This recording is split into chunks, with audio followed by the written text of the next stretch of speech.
попаднах на една новина, която събуди моето любопитство. Вижте и вие, уважаеми зрители, македонците победиха молдовците по брой получени български паспорти и цитирам: за първите 6 месеца на годината 9300 българи от чужбина са получили българско гражданство, като 7200 от тях са от Македония. Това е официална информация. Неофициалната е, че македонските граждани са склонни на всякакви жертви, само и само да вземат български паспорт. Сега ще ви разкажа.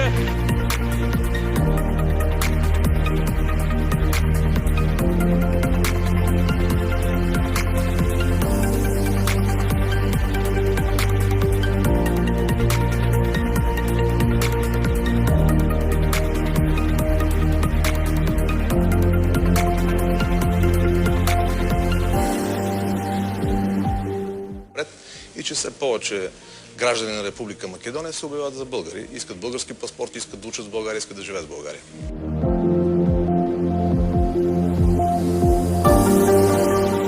Откако България стана членка на Европската уния, много граждани на Македония се вратиха към българските корени.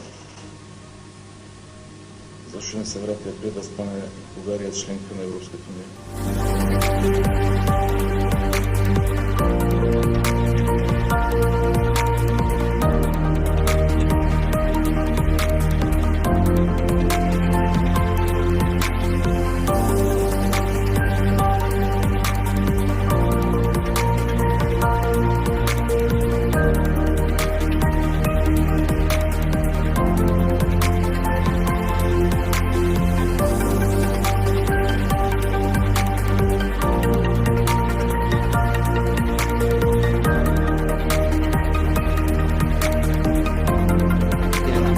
Издаването на български паспорт, около 10 000 човека чакат от Македония за паспорт и не ги получават.